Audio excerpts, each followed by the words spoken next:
We've got another 2 months until the court will even hear arguments in this case, and then we'll have to have a decision. Now, a decision could happen quickly. So think about the United States versus Nixon, another case involving a president making sweeping claims of immunity, and the court in 1974 decided that case 3 weeks, less than 3 weeks after the oral argument. So we could get a quick decision, say in early May, but that would still require the trial court to resume proceedings and move things along very, very quickly in order to even have a trial in June or July without depriving Trump's team of, time to prepare for those trials. For that trial, again, the proceedings have been on hold since late December. That's what I'm getting at with this question about the timetable, Kate, because when you talk about June, July being an early decision, or a rather quick decision in terms of the Supreme Court, that puts this squarely in the timing of the Republican National Convention and then just months before the presidential election. That's right. And I imagine that any conscientious trial judge, which Judge Chutkan certainly is going to be nervous about holding a trial on the eve of a presidential election. And rightly so. And yet there will be a really important interest in seeing justice done. Of course, that presumes that former President Trump won't prevail in his immunity arguments. Of course, if he wins in the Supreme Court, then the trial goes away.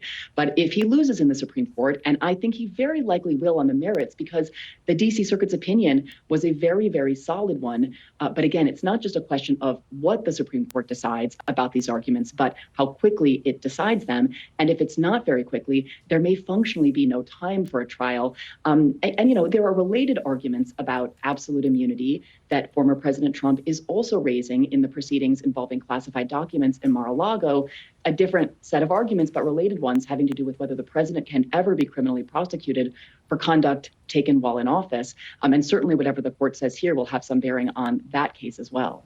Kate Shaw, you've made a couple of points here. I want to laser in on them because I think they're super important. Obviously, if he prevails at the nation's highest court, the trial goes away. If the Supreme Court says he doesn't have sweeping immunity, as the lower court has ruled before the Supreme Court, you say the earliest we could hear from the Supreme Court, perhaps, June.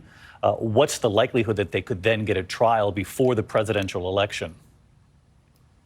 Actually, David, I think we could hear from the Supreme Court earlier than that. I think the Supreme Court could act in a matter of weeks after the April 22nd argument. So I actually think an early May decision should be possible if the justices move quickly. But June or July is, to my mind, the earliest trial date we might see. So if you have a Supreme Court decision that allows proceedings to resume in the trial court, it will probably take at least a month, maybe a couple of months for all the pretrial proceedings to happen. So that, I think, would put us into July at the earliest, possibly August. But, either way, we are obviously at that point in the thick of the presidential campaign season, sort of the very height of the campaign and the convention and all of that. No question about that. Legal analyst Kate Shaw with us here on the Breaking News. The Supreme Court to take up Donald Trump's immunity appeal. This delays, obviously, the election interference trial, the federal trial. The special counsel Jack Smith and his case against the former president. I want to bring in John Santucci, who has covered Donald Trump and the Trump campaign, both of the campaigns, actually.